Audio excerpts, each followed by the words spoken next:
Learning objectives for nerve tissue. Be able to find, identify, and classify neurons in the central and peripheral nervous system. 2. Be able to identify sections of peripheral nerve in other tissues. 3. Be able to identify and locate encapsulated sensory nerve endings as well as motor end plates. 4. Be able to compare and contrast the functional morphology of dorsal root, that is cranial-spinal, and autonomic chain ganglia. 5. Be able to identify the various forms of neuroglia and relate each to a specific function. And finally, 6. Be able to differentiate between a section of spinal cord, cerebellar cortex, and cerebral cortex. Be able to identify the major subcomponents of each. Begin your investigation of nerve tissue by examining a section of spinal cord.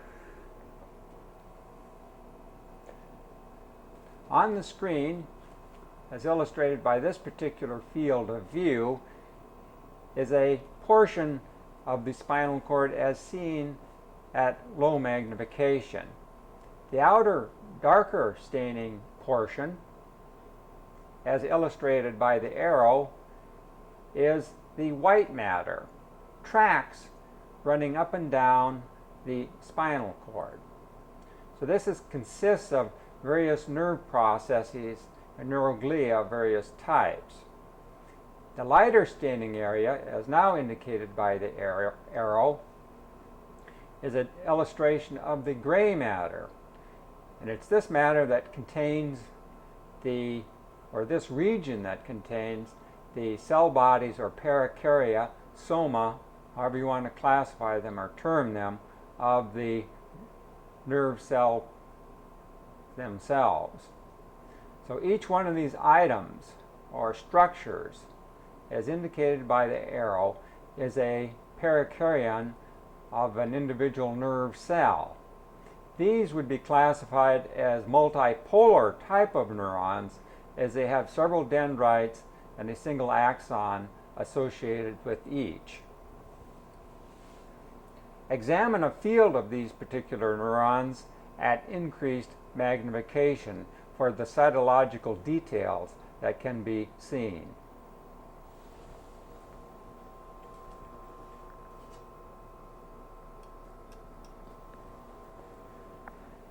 This particular field illustrates several multipolar neurons taken from the gray matter of the spinal cord. Note the large neuron in the center of the field of view.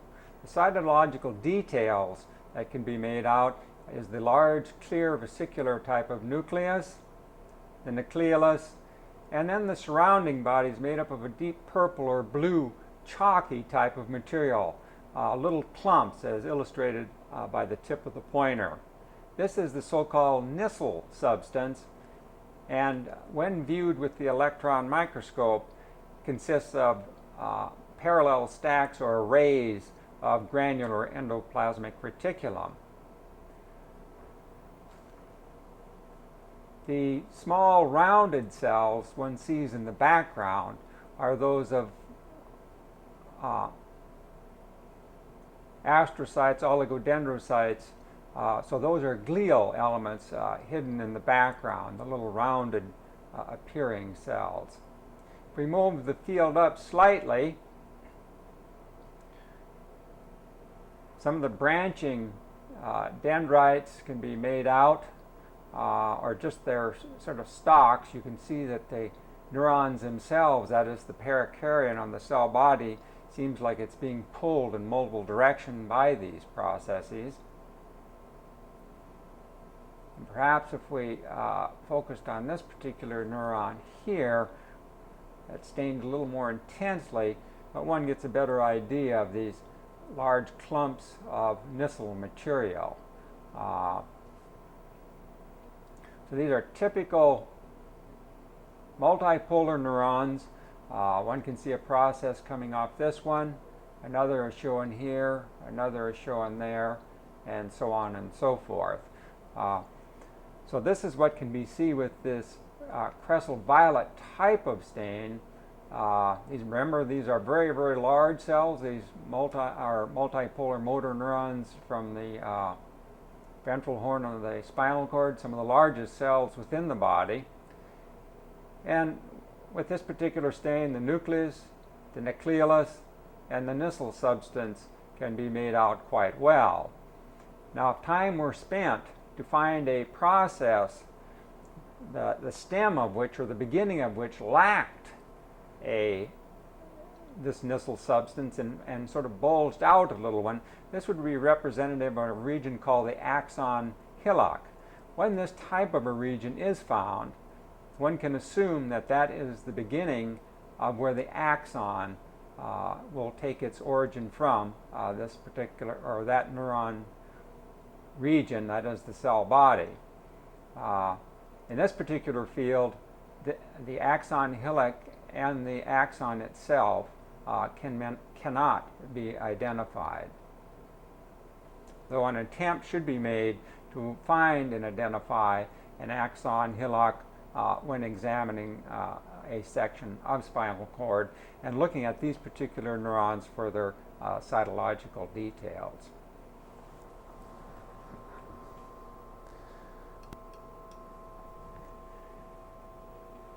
An additional region of the spinal cord, the ventral horn of the gray matter, illustrating these large multipolar motor neurons in this particular region.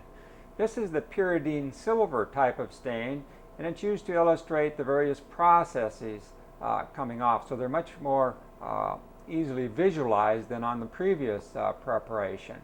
So this is a field of 4 very large multipolar neurons, these motor neurons, and one can more easily see the elaborate branching dendritic tree of these particular neurons. Also in the background, one can visualize the sort of lighter staining nucleus and the more intense nucleolus in the center of the nucleoplasm. So these, once again, are these large multipolar neurons as seen with the pyridine silver stain to illustrate perhaps a little bit better the large branching processes of these particular neurons.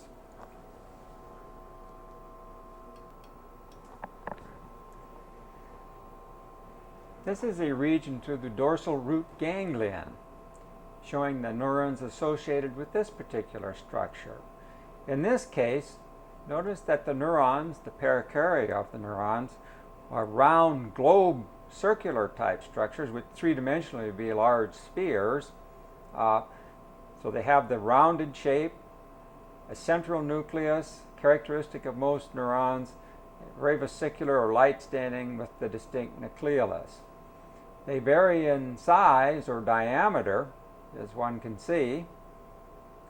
Their characteristic feature is that these are large, round appearing cells and don't show the extension of those processes like was observed in the multipolar neuron. And indeed, the neurons in this particular region, that is the cranial spinal ganglion, are classified as pseudo-unipolar type of neurons.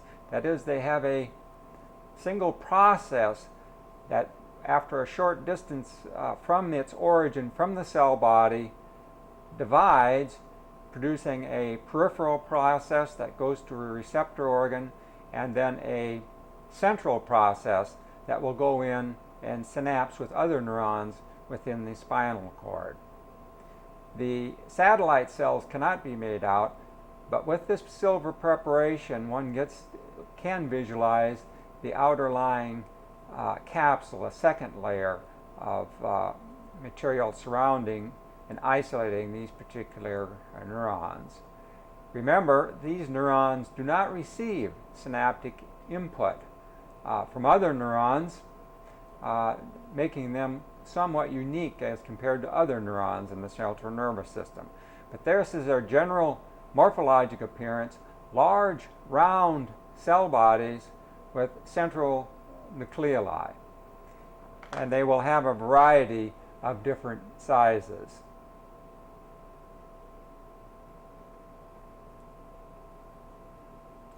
I examined some of these at increased magnification for the origin of the single process or that dendroxon prior to its subdividing into a peripheral and a central process.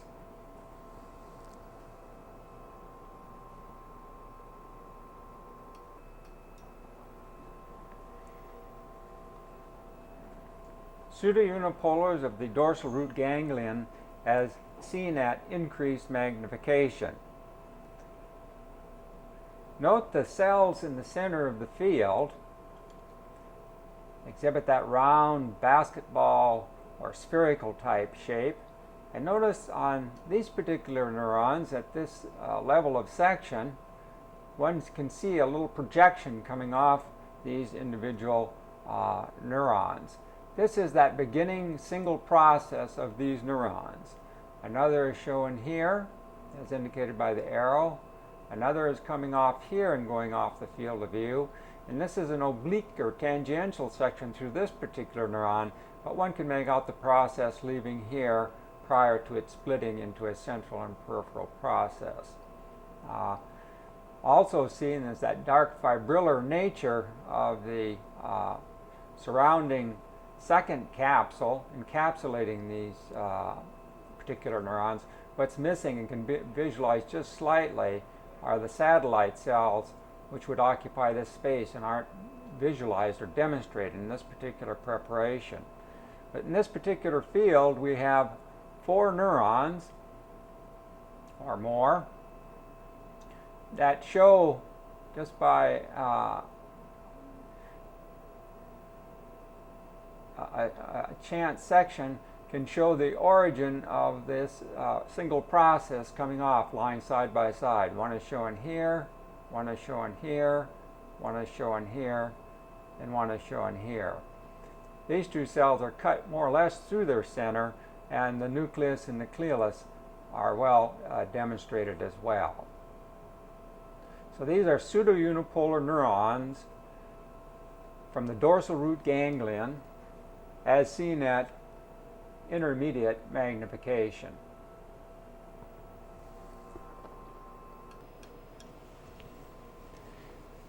This field represents another dorsal root ganglion seen at increased magnification. The advantage of this particular preparation, or a routine hepatoxylin and eosin preparation, is that the neuron, that pseudounipolar neuron, is shown in the field, in the center of the field and indicated by the arrow. The perikaryon is shown here, and its process originating from this light staining region. The advantage to this preparation, and it's a little bit artifactual in that the perikaryon is pulled away from the surrounding capsule, but because of this artifactual nature, one can more easily visualize the amphicytes or the satellite cells that encompass the cell bodies of these particular neurons.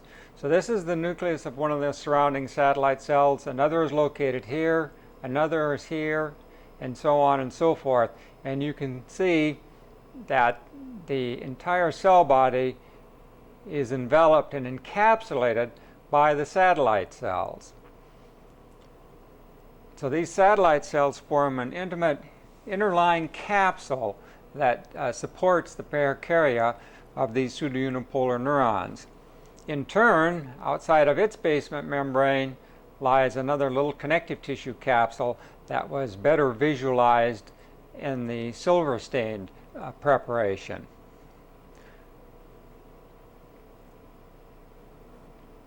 Of course, down just a little bit further, here's one that's even shrunken away further, making the visualization of the satellite cells, that encapsulation made by the satellite cells, even more obvious as one traces. You can see the cells as they form a complete lining along the interior of the capsule. One can also make out just barely perhaps the surrounding connective tissue capsule just outside of that single layer of satellite cells. So this particular preparation has the advantage, even though it's a little bit artifactual, of clearly demonstrating that satellite cell layer. This is an example of one of the autonomic chain ganglia. The important thing to remember about this collection of neurons in the autonomic nervous system, unlike the dorsal root or cranial spinal type of ganglia, is that these are multipolar neurons. This is difficult to perceive on this particular section, but one can see processes and note the irregular shape of the pericardia. So individual stems or the beginnings of nerve processes can be visualized with very careful observation. Another clue that can be used is look at the irregularity in the shapes of some of these cells, suggesting that they are indeed multipolar neurons. Some of the more subtle characteristics that can be utilized is that the greater percentage of the nuclei in these particular pericardia have an eccentric position. That is, they're off-center from the cell in comparison to the dorsal root type of ganglia, which are these large, round, basketball-looking shaped pericardia with a central nucleus and nucleolus. So this is just a rather poor example of autonomic chain ganglia. The key feature is that they are multipolar neurons. They're in a chain being influenced by other neurons as compared to, once again, to the pseudounipolar neuron of the dorsal root ganglia. It's a pity we don't have a silver preparation to show you so you can actually see the multiple processes extending from these pericardia. But nonetheless, this is a typical appearing autonomic chain or sympathetic chain ganglion as seen with a routine preparation.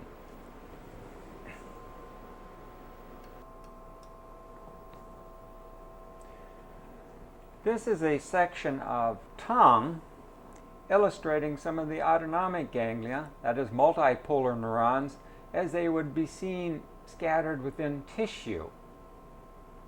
In the field of view, we can see in the background a collagenous background of a realer type of connective tissue, some glandular material as indicated by the arrow, an epithelial type of tissue, and then a little portion of a nerve coming in this direction, and one can see there's a gap here filled with cytoplasm, which is a grazing section through these huge cells of the neurons.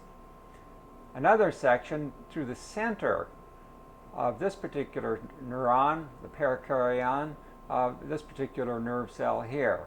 Its nucleus is located at the tip of the arrow, which is very light. The nucleolus is quite intense as usual, and the cytoplasmic boundary extends about this far as being traced by the pointer. This clumping or gray type of material along the perimeter of the cell membrane is Nissl substance. Now, this is we're viewing this particular section with a relatively low power objective. Compare this single cell, that is this nerve cell body, with an acinus of this minor salivary gland, which consists of 5 or 6 cells, or one like this, probably 5 or 6 cells as well. Notice that the overall diameter, as compared with the single cell of the neuron, is about the same. So this gives you an idea of the tremendous size of the neuron cell bodies in many of these nerves. A grazing section is shown through another neuron here as well as here.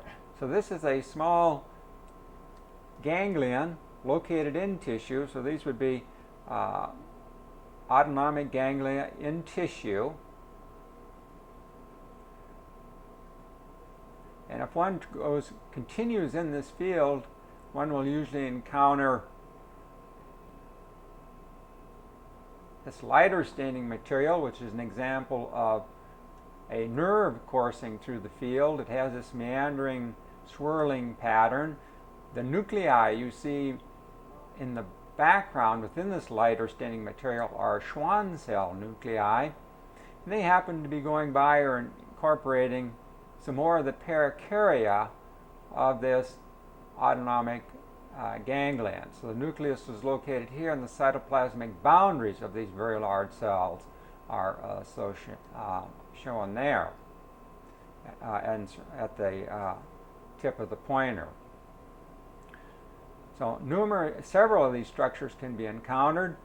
Here is a section through another peripheral nerve, meandering, and always has that swirly, sort of a contracted type of appearance, which is one of its features. A portion of another peripheral nerve located there. A cross-section of a portion of a peripheral nerve located between these glandular units. Again, the cells one sees in the background coming out towards you are sections through Schwann cell nuclei.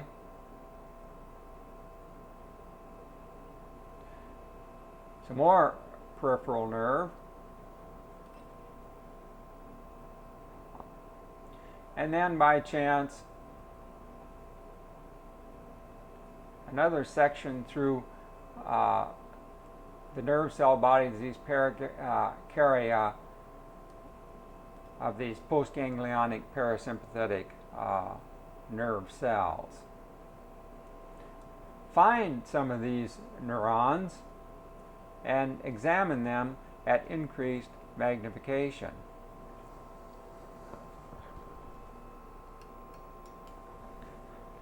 An example of one of these postganglionic parasympathetic neuron cell bodies as seen at increased magnification. Again, note the tremendous size of the cell body as indicated by the pointer. So the cytoplasm extends from here to here, from here to about here. The nucleus is shown in this eccentric position with a very distinct nucleolus, and indeed Nissl substance can be made out at the periphery of this particular nerve cell. It looks like a little process extending in this particular direction. This bubbly type of material are cross-sections of unmyelinated nerves that are coming into synapse, perhaps, on the cell body and its dendritic tree. Little portions of some other nerve is shown here. This is another pericardion here. The nucleus is not seen. And a little nip through another one, though the Nissl substance is seen, the nucleus is not. And these are supporting perhaps even satellite cells associated with this particular neuron. So this is what some of these neurons, these parasympathetic autonomic ganglion, the neurons within those units appear as at increased magnification. Their identification is fairly easy because of the very large nature of many of these nerve cells in peripheral tissue.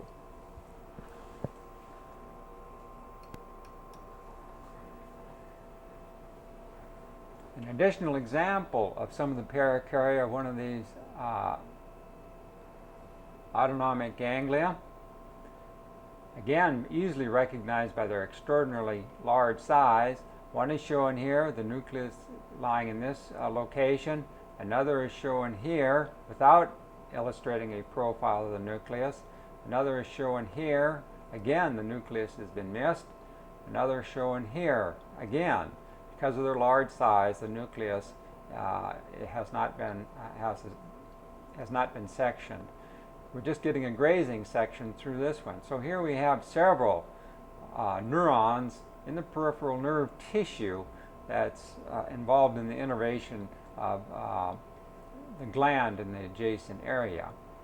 Another fairly decent example of peripheral nerve as it swirls through this particular area. One can see quite well a lengthwise cut through the nuclei of Schwann cells, and this is how they appear, of course, in cross-section.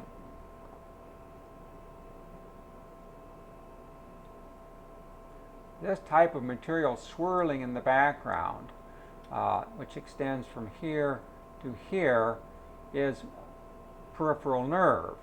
These are all Schwann cell nuclei. In this particular case, they're cut lengthwise. You can see this undulating course, and of course here they're coming out at you and are cut in cross section.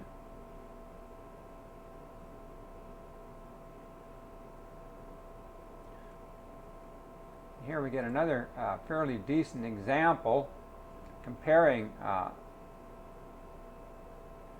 or seeing some of this nerve tissue as it swirls through this area, both cut in longitudinal section, the same nerve, and then cut in more of a crossways profile. Again, another neuron shown here with its Nissl substance, easily identifiable even though the nucleus isn't present. Another smaller neuron here, and another one located in this particular area as indicated by the pointer.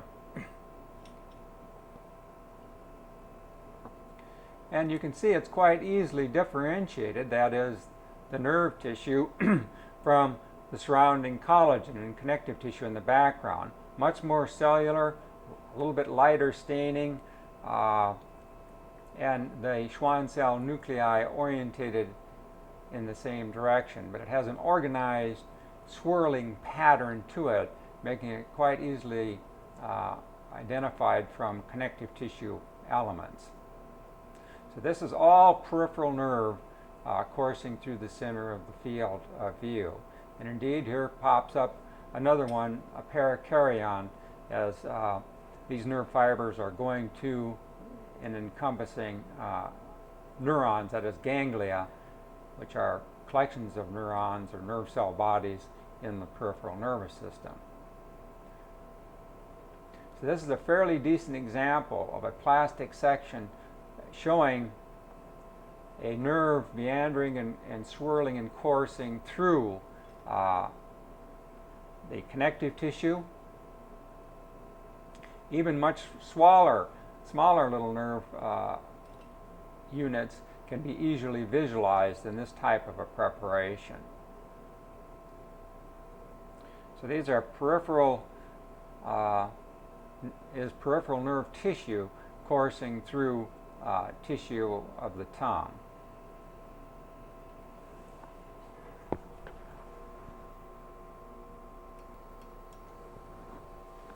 An additional example of one of the postganglionic parasympathetic neurons as seen in peripheral tissue. In this particular case, almost appears to be isolated, but it's easily recognized by that so-called fried egg or owl's eye appearance, with a very distinct nucleus and nucleolus visible, and this huge volume of cytoplasm associated with the parakaryon or the cell body, as well as the Nissl substance at the perimeter of the cell near its cell membrane.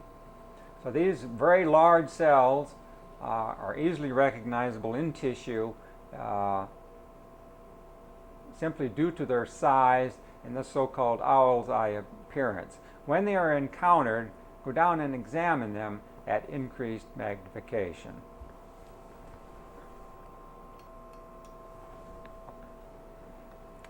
The next place to look for nerve cells or neurons in tissue is somewhere along the gastrointestinal tract.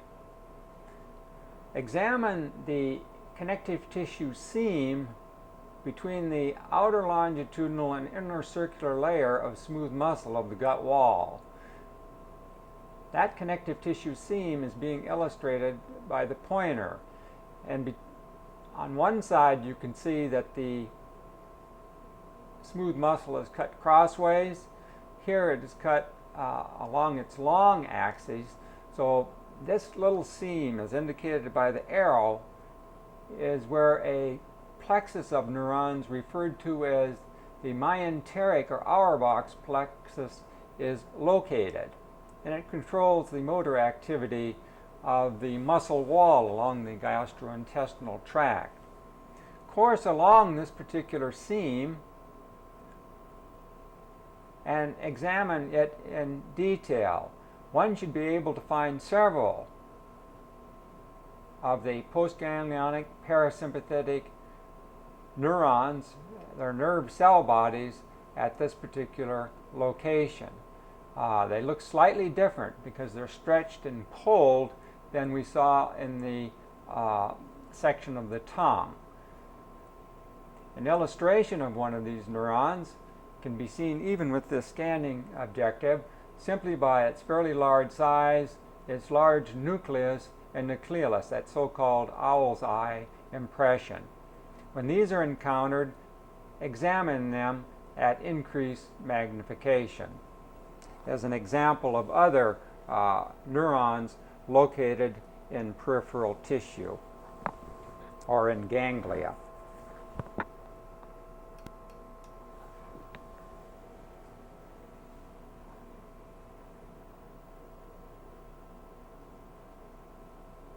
The postganglionic parasympathetic neurons of the myenteric or Auerbach's ganglion, as seen at increased magnification, once again recognized at low power because of its so-called owl's eye impression, this large vesicular nucleus with the distinct nucleolus. Even though it's pulled and looks more stretched than those nerve cell bodies observed in the tongue, one can still make out it has a great deal of cytoplasm. The Nissl material is still visible and easily recognizable, and a grazing section through another of one of these parakarya of these particular neurons is shown here. So of course along that particular seam, this area is indicated by the pointer are unmyelinated nerve fibers that are coming in and forming a portion of this plexus. Another grazing section through a neuron is shown here, just barely nicking the nucleus, and you can see Nissl material at the perimeter of the cell. This material here is again unmyelinated nerve fiber, several of them. There's another portion of an unmyelinated nerve as indicated by the arrow. And if one runs along this connective tissue seam between the two layers of smooth muscle of the gut wall, that is the intercircular and outer longitudinal layer, several of these neurons will be encountered. A grazing section to the nucleus is shown here. A very large one was shown here. However, we didn't get a profile of the nucleus, but we certainly see a good demonstration of Nissl substance at the periphery. Another neuron is shown here. The plexus then disappears for a bit and then reappears in this location. And one can see, even though we haven't got a section to the nucleoli, the nucleus, the large vesicular nucleus, is shown here. Another one is here. So this neuron lies in this particular region. The cytoplasm of this particular neuron goes about like so.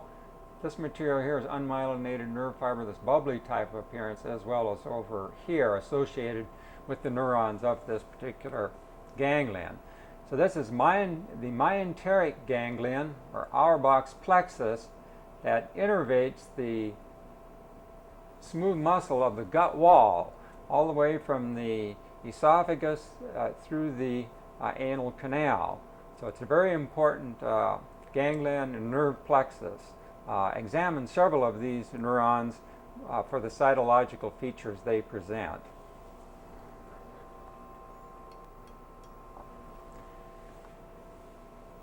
Examine several sections of the gastrointestinal tract for another nerve plexus showing the autonomic ganglion, or the cell bodies of these postganglionic parasympathetic neurons. In addition to Auerbach's plexus, another plexus is found along the gastrointestinal tract, but lies in the submucosa of the stomach, esophagus, and large and small intestine. It will be found scattered anywhere amongst the large collagen fibers making up the submucosa. This background material is the collagen fibers, fibroblasts, and what have you of the submucosa. And here in this particular field, we get a section of a very large neuron, which can be seen at this low magnification. It's very vesicular nucleus. Another one is shown here. So examine segments of the gut, stomach, and intestinal tract for examples of the neurons at this particular location as well.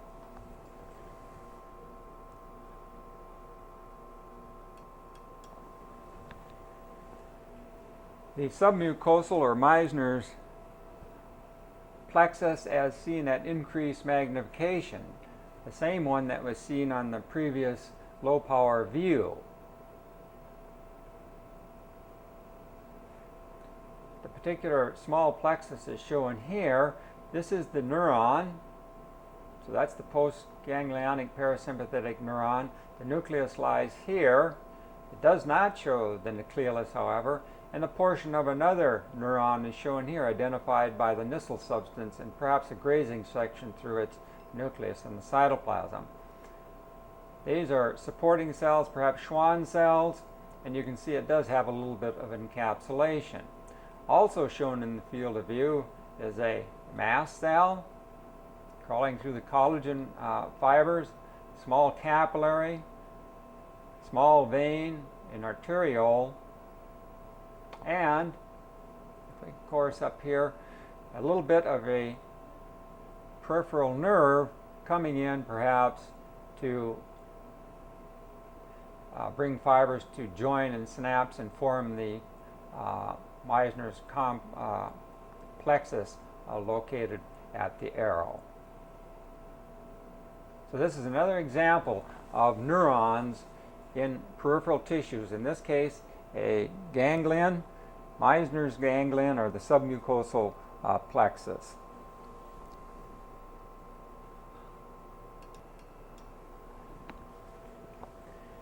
An additional example of neurons in peripheral tissue, once again, the Meissner's plexus, or the submucosal ganglion. One portion of it is shown here, another one here, again recognized by the very large neurons in this owl's eye appearance. So this is one of the postganglionic parasympathetic neurons located here. Another one is located here, another here, another one here, and another one here.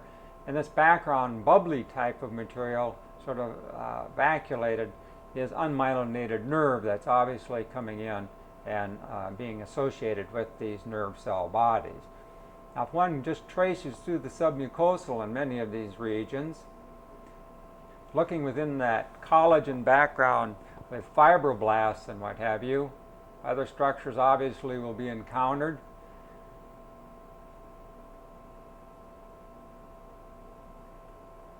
As well as, even though we're just getting grazing sections, they're easily recognizable. Here's another parasympathetic neuron, another one located here, a little bit of nerve tissue in between the two. That is a peripheral nerve coursing up. So we're running in, and we can see just by scanning along several of these neurons. Just to give everyone a feel for what to look for. This very large cell, characterized as a neuron very easily by that owl's eye appearance, very large cell. Its perimeter is located about out to here. That vesicular or light staining nucleus and distinct nucleolus make these cells quite easy to find in tissue. An example of another one is shown here, and that bubbly type of material in the background, once again, is our unmyelinated nerves coming through the field. And finally, here's another one. Even though it doesn't just a grazing section through the nucleolus. So this is a large parasympathetic postganglionic neuron, a little bit of nerve tissue associated with it. You see a field of lymphocytes over here. And you can once again see how much larger this particular cell is than most of the other cell types found in the area. Having identified several peripheral neurons, that is the pericardia of the neuron, examine now several peripheral nerves and nerve fibers. In the field of view, one sees an isolated, a portion of an isolated peripheral nerve, showing you the connective tissue coverings associated with a peripheral nerve, such as the radial or ulnar nerve. This type of connective tissue that holds the various fascicles of the nerve together into some type of an organization is known as the epineurium. So the epineurium is this connective tissue with the larger vessels within it that goes around and anchors the fascicles, which are these large structures here, as indicated by the arrow, into an organization known as a nerve. The dense line of material, as indicated by the arrow, that bounds each individual fascicle is referred to as the perineurium and consists of 2 or 3 layers of cells in their basal lamina very closely opposed to one another.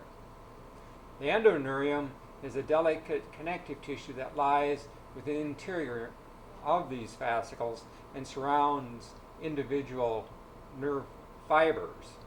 The nerve fiber being defined as the axon or the axis cylinder and its surrounding neural limbal sheath. So, in some of these isolated peripheral nerve preparations, what can be seen is the epineurium, which binds the large fascicles into a unit known as the peripheral nerve proper, whichever it is, an ulnar nerve or radial nerve, what have you.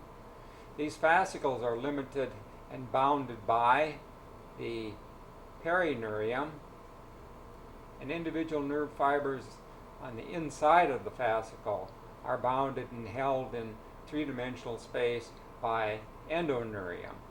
The endoneurium will also contain delicate small capillaries to supply the nutritional needs of these larger peripheral nerves. So examine a fascicle at increased magnification.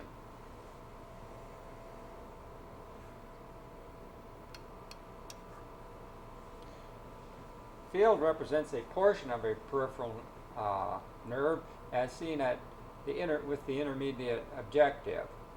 What it shows is a portion of the epineurium, which would be this type of connective tissue shown here, a coarse type of connective tissue, a fibroelastic connective tissue with a couple of small blood vessels, and then this dense line of material as it appears here is the perineurium, and then of course the fascicle, this nerve fascicle, and just a few wisps of the endoneurium are visualized in the interior, though there's a small blood vessel located at the arrow and a capillary located here.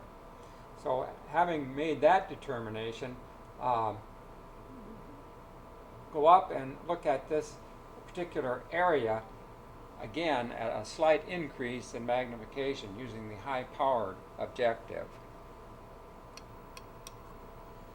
A portion of a nerve fascicle from an isolated peripheral nerve showing you the contents or part of the contents of a fascicle.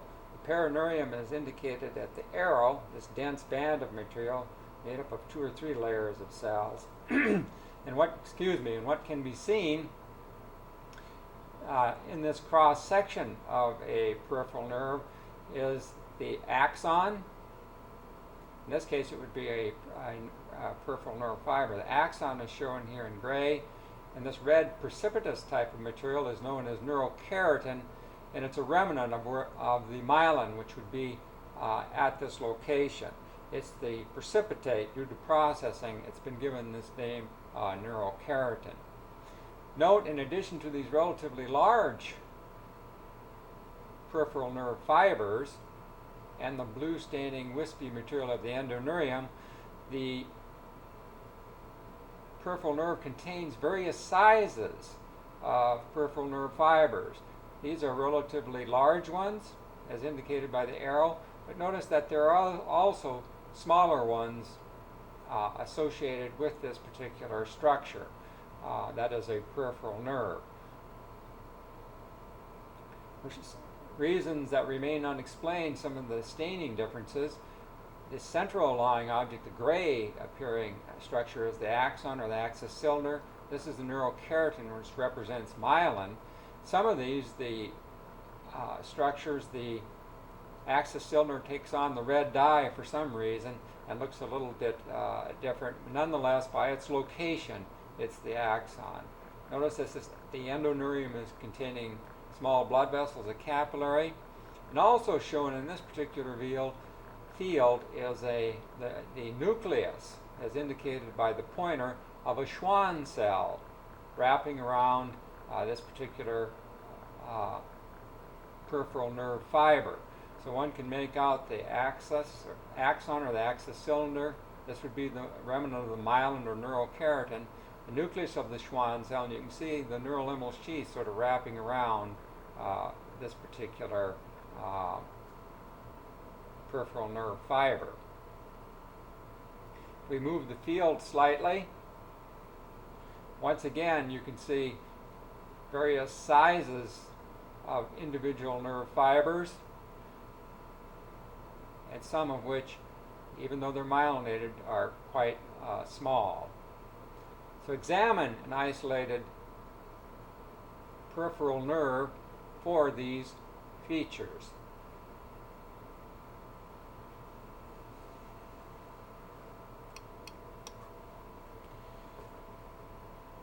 This particular field is a peripheral portion of a peripheral nerve, but one stained with osmic acid to stain the myelin. The perineurium of this particular peripheral nerve fascicle is shown at the arrow. It's a little bit of connective tissue here. So each one of these structures here is a peripheral nerve fiber. The axons remain relatively unstained, and what's being demonstrated in this osmic acid preparation is the myelin, which stains this homogeneous black color. So it's staining the lipid type of material that makes up the myelin. So each one of these structures, as indicated by the tip of the arrow, is the axis cylinder or axon of a peripheral nerve. That surrounding black donut-like material is the myelin sheath surrounding each one of these structures. Now note, some are large, as we saw in the previous preparation, routine preparation, and some are quite small, also, as we saw on the previous preparation. So this is a preparation specifically used to demonstrate myelin.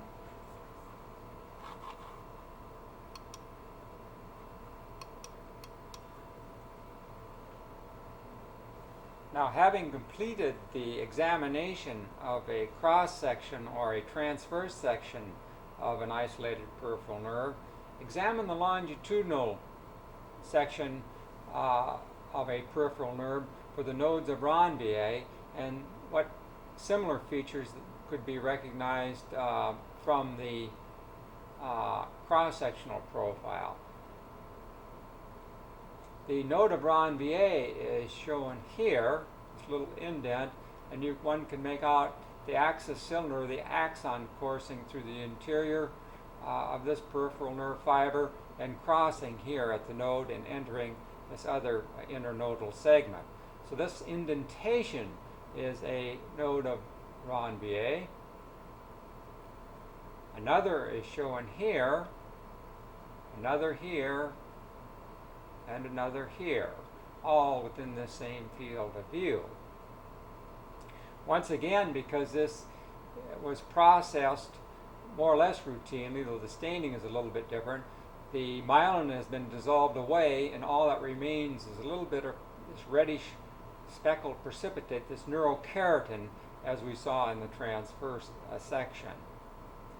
This dense band of material is the perineurium of the fascicle, and then further out, it's epineurium that's going to bind several fascicles together. So the main feature to be observed in these lengthwise, or the longitudinal cut of this particular peripheral nerve are the nodes of Ranvier. Several of these should be examined for their details.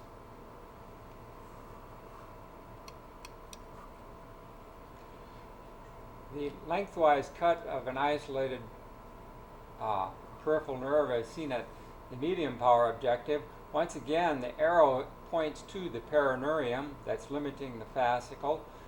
Some of the nuclei can just begin to be made out, making up this very cellular type of layer.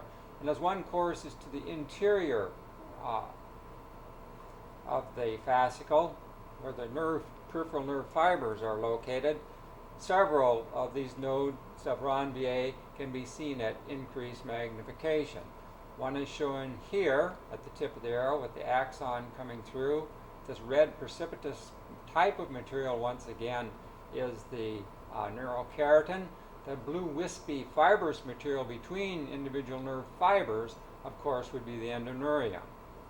So a node of Ranvier here, one is shown here, one is shown here as well, showing the axis cylinder coursing across.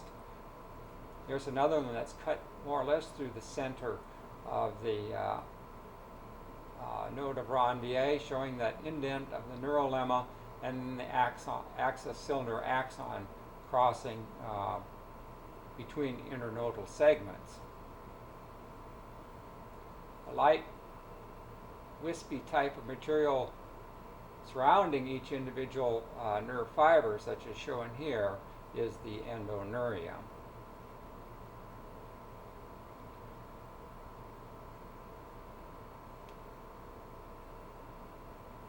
So examine the lengthwise cut through a peripheral nerve and see and examine several of these nodes of Ranvier and familiar yourselves thoroughly with them.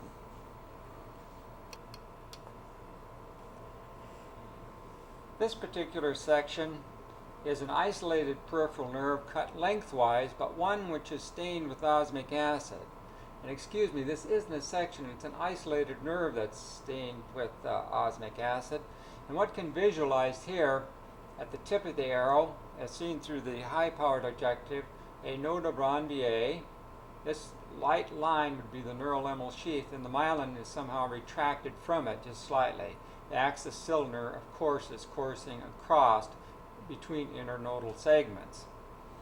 So this is an isolated nerve preparation stained to demonstrate the myelin sheath using osmic acid. Another node of Ranvier is shown at the arrow. Another one is shown here. So these structures, that is the nodes, are quite easily identified, and one should do so on routine preparations. Another much smaller myelinated nerve fiber, peripheral nerve fiber, is shown here at the arrow, and also illustrating a node of Ranvier in this much smaller nerve fiber.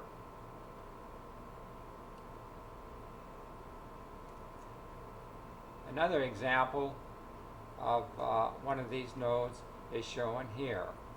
So these are several nodes of Ranvier shown in the special preparation stained to demonstrate the myelin sheath, which stains a dark black in this particular preparation. So these are the nodes of Ranvier as seen in a special preparation using osmic acid to demonstrate the myelin sheath.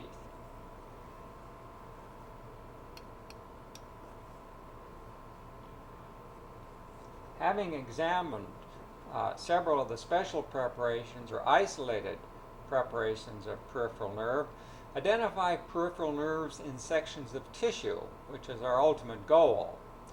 First of all, examine a section of lip.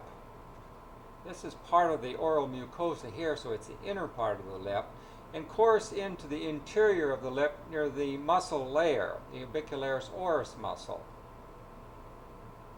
which will be located here and of course consists of skeletal muscle. Along this area, several fascicles of peripheral nerves should be found and located. So these are cross sections of peripheral nerve as indicated by the pointer. And if one courses along the interior surface of the orbicularis oris muscle, several of these bundles, both cut lengthwise and in cross section, will be observed. Another is shown here, sort of a lengthwise cut, a cross-sectional profile, and several profiles of the nerve as it meanders through the connective tissue. Note that they are cylindrical looking structures as seen in section. They are solid, light staining as compared to the surrounding connective tissue and fat. And even at this low magnification, one can visualize the nuclei of the Schwann cells, and they all follow the same orientation. That is, they're orientated in the same direction. Now, when one encounters a cross-sectional profile, one should make out the neurolemmal sheath surrounding an empty space, which would represent where the myelin was. There's a cross-sectional profile, a much larger one shown here.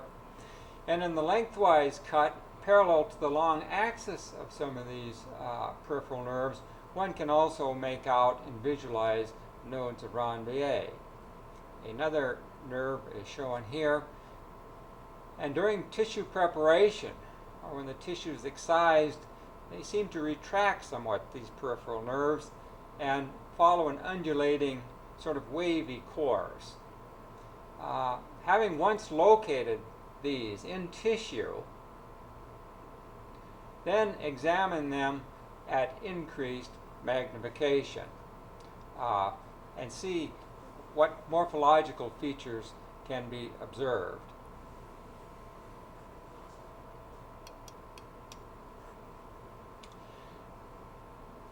This is a cross-section of a peripheral nerve from the lip section.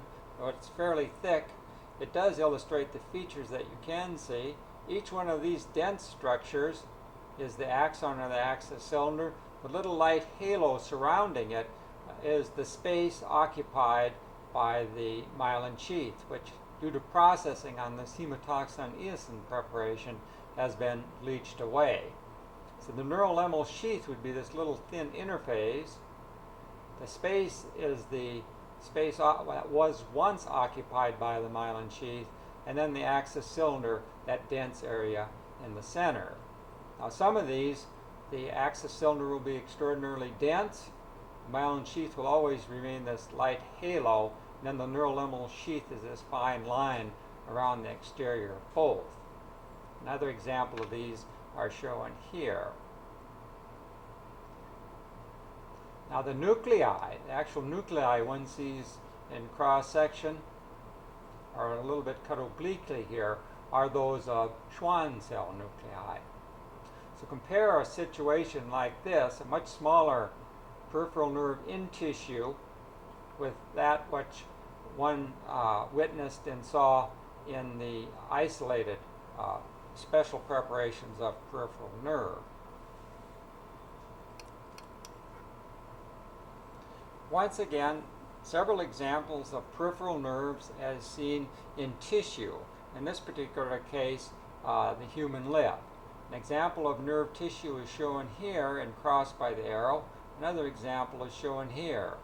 Another nerve is coursing into the field and running on the right-hand side of the field. Note that the organizational features are what set this apart from the surrounding connective tissue.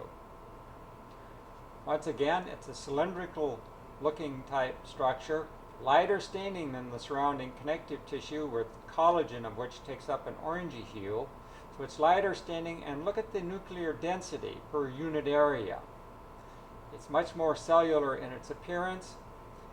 The nuclei, the Schwann cell nuclei, all show an orientation in the same direction, and as typical of most nerve, it retracts during fixation or isolation, and it has this wavy undulating appearance as it swirls through the field of view. Cross-sectional profiles of several areas of peripheral nerve are also shown in this field, and the same features hold true for it, except you're viewing it in cross-section. Another peripheral nerve cut lengthwise and is crossed by the arrow. Smaller nerve bundles, again, as illustrated by the arrow. So examine several of these peripheral nerves, various sized ones, and examine them for these particular features. On a nerve this side, perhaps some nodes of Ranvier can be observed because it's cut in a lengthwise. It's cut lengthwise to its axis. Even at this low magnification, one can make out the neurolemmal sheath, the space occupied by myelin, and the little dense axis cylinder in this cross-sectional profile.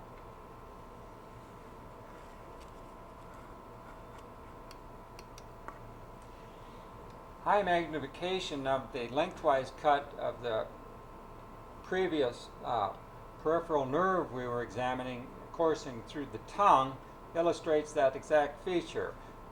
These nodes of Ranvier can be observed just like the isolated preparation, though a little more care needs to be taken in finding them because it is a smaller nerve.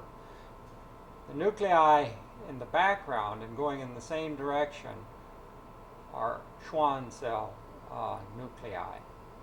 So this is another illustration of a node of Ranvier in the peripheral nerve of a nerve coursing within the tissue. Another excellent tissue in which to examine peripheral nerve coursing within it is the tongue. This well-innervated structure shows another peripheral nerve coursing and passing through the field. Adjacent to it, of course, is another. One can make out the lighter staining axis cylinder or axon, and the light gray material is myelin, lightly myelinated nerve fibers within this particular illustration. So this is a nerve coursing and undulating its way through, cut in various profiles. The Schwann cell nuclei are quite evident and give this tissue its great cellularity or its cellular appearance. So this is another excellent place to see it. This is a plastic section of material. The former one on the lip was paraffin, so much greater detail can be made out on the section, on these plastic types of preparations. So this is a nerve coursing through the field, sending off branches, what have you, and it's very easily differentiated from the surrounding connective tissue, which forms this background material, just because of its architecture. Even quite small sections of nerve, such as that illustrated by the arrow, are easily visible in these plastic types of preparation. Here's a little branch coming off, and one can see that incredible amount of detail can be made out using these particular preparations. So this is typical nerve tissue as seen in plastic. Another cross-sectional profile of a very tiny peripheral nerve shown there. And so this is all nerve tissue. Note its swirling pattern, the density of nuclei, and the other morphological features that make this tissue so characteristic and easily differentiated from the connective tissue that will form its background. So this is peripheral nerve seen in tissue, a plastic section as one would see it or observe it in this particular case in a section of tongue.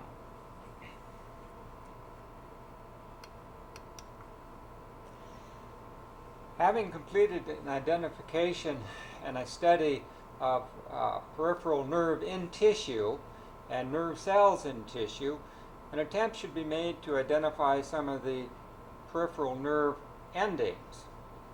Review Meissner's corpuscle, a sensory nerve ending found within the dermal papillae, primarily of thick skin. One of these encapsulated end organs is shown here, up in that dermal papillae. Another is shown here.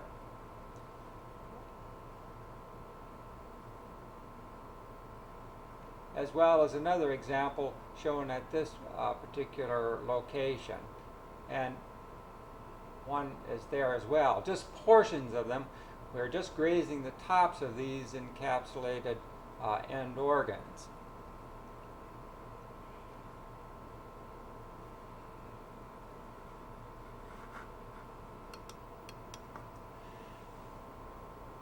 Meissner's corpuscle as seen at increased magnification. Meissner's corpuscle is this particular structure located here. Recall that what we're viewing mainly is the encapsulation, and the nerve fiber that comes up the dendrite, the sensitive portion, is invisible. It's located within the interior of this encapsulation. And so this encapsulation we're visualizing is mainly the connective tissue architecture, the robust structure of this particular encapsulation. These spaces in life will be filled with a mucopolysaccharide gel type of material, and the nerve fiber will come up and wind around in the interior of this encapsulation. So this is an encapsulation for light touch found only in the dermal papillae of skin, and usually thick skin. This is that other example shown here at increased magnification, and there are others further down. A grazing section through one here and one here as well. So these are Meissner's corpuscles, examples of encapsulated nerve endings.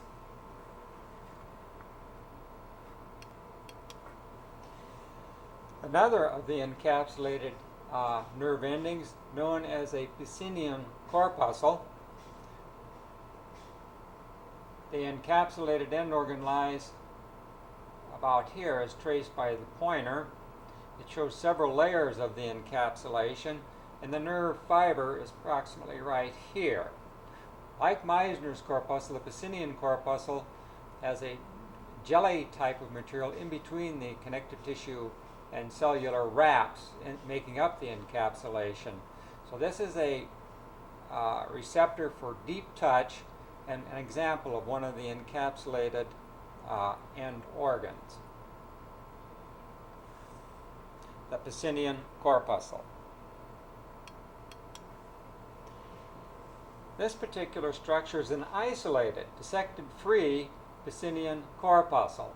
So we're seeing the entire structure, which is about the size of a match head, dissected out and looked at under the microscope in a whole mount preparation. The nerve and its surrounding tissue is coming up like so, then courses into the interior of this Pacinian corpuscle. So we're looking through this vast encapsulation from either side.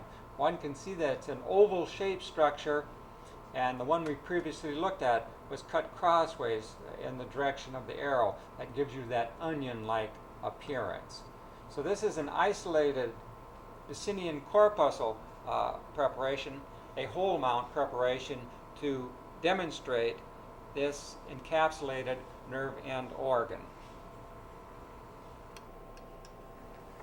An additional example of a nerve ending is the motor end plate. In the field of view, one can see isolated skeletal muscle cells, these giant cylindrical multinucleated cells.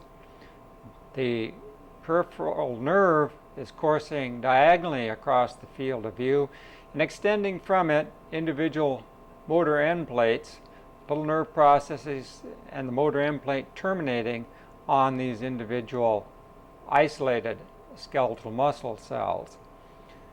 So as we did previously, trace this special preparation down to near its termination, and emanating from the peripheral nerve, one can make out several additional motor end plates innervating this bundle of skeletal muscle. And finally, as we near its termination here in 1, 2, 3, perhaps 4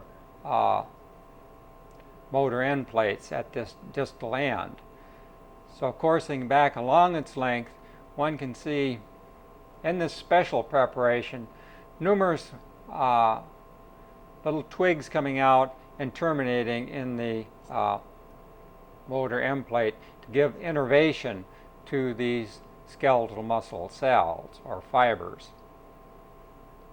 So this is another example of sort of the terminal points. In this case, a terminal point, the previous encapsulated end organs were the dendrites, the beginning points to take sensation into the nervous system.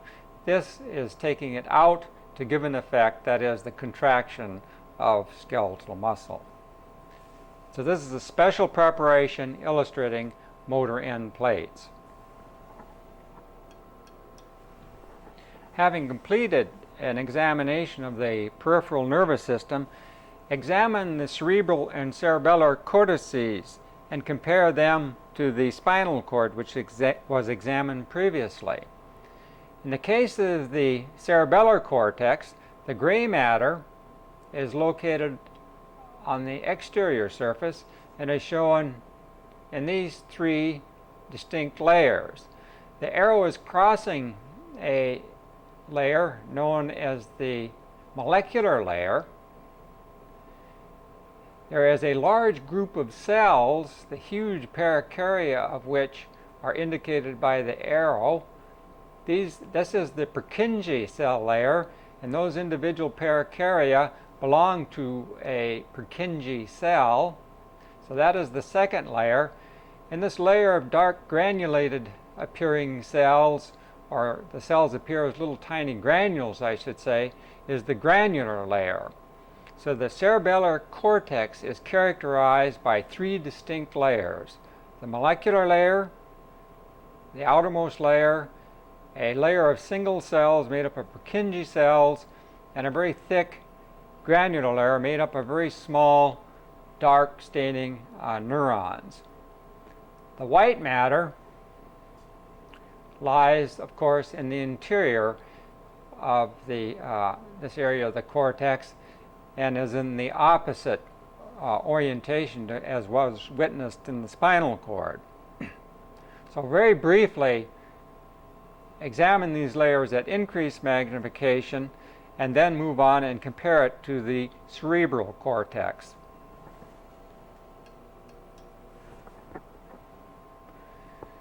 Once again, this is the cerebellar cortex. This thick nondescript layer is the molecular layer. The second layer, showing these parakarya with the distinct nucleus and nuclei, are those of the Purkinje cell. So they form the Purkinje cell layer, a single cell in thickness. And this thick layer made up of lymphocyte-looking cells these are actually neurons, granule cells making up this thick granular layer. And then, of course, as we get to the interior, we run into the white matter. So this is the cerebellar cortex as seen at increased magnification. This is another preparation of the cerebellar cortex, but one treated with the Golgi stain. The value of this particular stain is that it illustrates the elaborate dendritic tree of the Purkinje cell. This zone here is the Purkinje cell layer, and one can visualize the perikaryon of the Purkinje cell at the tip of the pointer. Extending from it and entering the granular layer is a small axon. So this layer here forms the granular layer. The molecular layer extends from about where the tip of the pointer is illustrating up to this area here of the pointer. So the value of this particular stain is that it illustrates this vast, elaborate dendritic tree of the Purkinje cell, which extends up into and occupies a great volume of this molecular layer of the cerebellar cortex.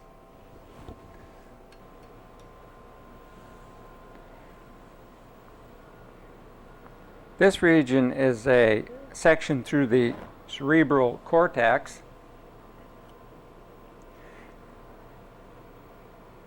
Showing the outer surface and the arrows crossing, again, the molecular layer, but this time of the cerebral cortex. The general organization of neurons within the cerebral cortex is usually described as a molecular layer on the outside, followed by an external granular layer, an external pyramidal layer, an internal granular layer, and then an internal pyramidal layer of neurons. Though some stratification or layering can be somewhat recognized in this particular section, you can see a layering of neurons here. It is indeed vague on this rather oblique section, and I'm not certain whether this is indeed a section through the frontal cortex or not. But one can definitely say it is cerebral cortex, though the region can't be determined, and it's definitely not cerebellar cortex with its very, very dramatic layering into molecular, Purkinje, and granule cell layer. So that right about here we start entering the white matter. So one can definitely say that it is cerebral cortex. However, where it is from, that is unknown on this oblique section through the cerebral cortex. The cerebral cortex is also characterized by large pyramidal-shaped neurons with a huge apical dendrite. Some of these large pyramidal neurons are quite visible even here with the scanning objective. Examine a few of these at increased magnification as an example of pyramidal cells within the cerebral cortex.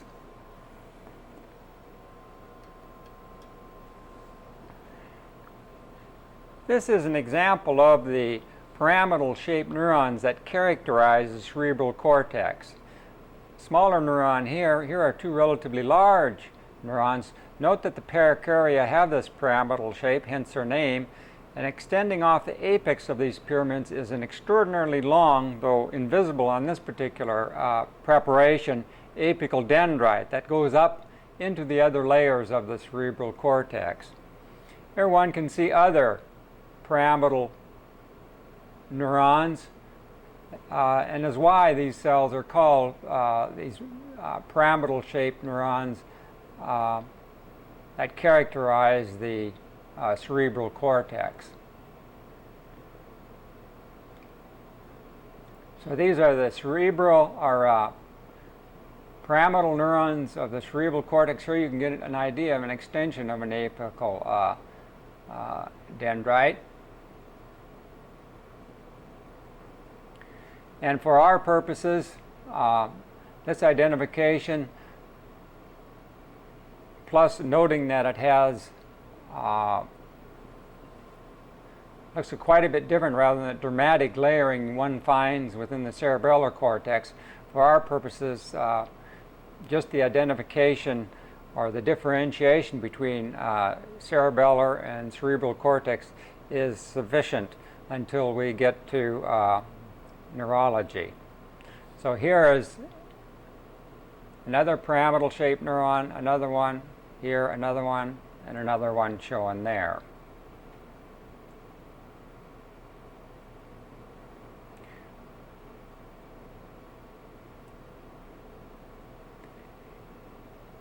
And then finally we end up in the molecular layer on the external surface of the cerebral cortex.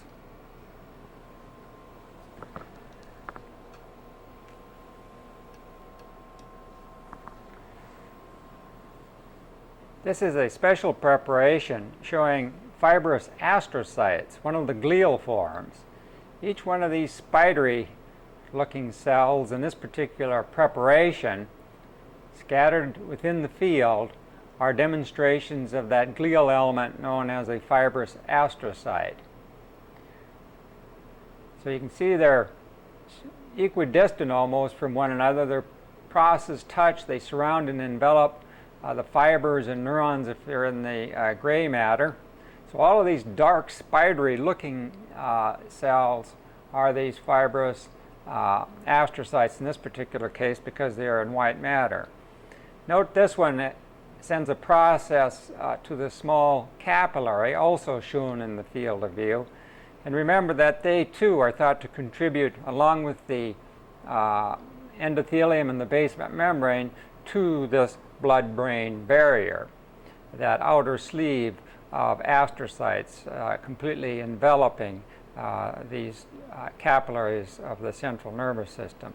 So all of these cells, these spidery-looking types of cells, are examples of these fibrous astrocytes. Another field is also shown here.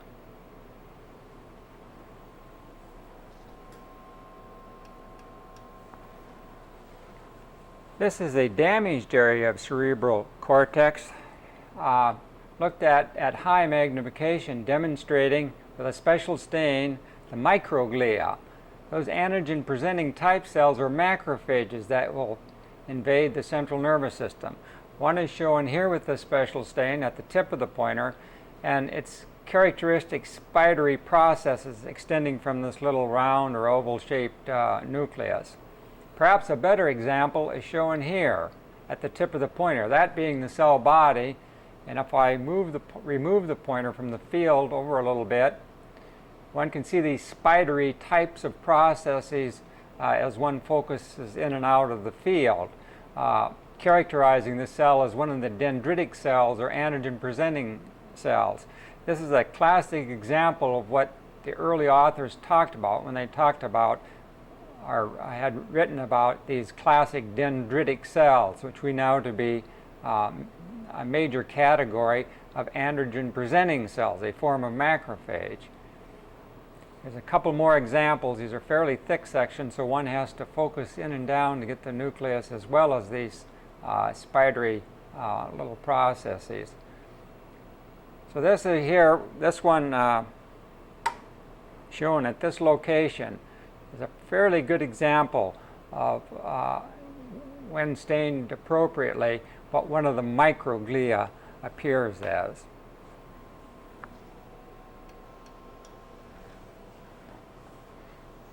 This particular field is representative of the choroid plexus taken from the fourth ventricle area of a human individual. Remember, this is the region that will be forming the cerebral spinal fluid, or at least a great portion of it.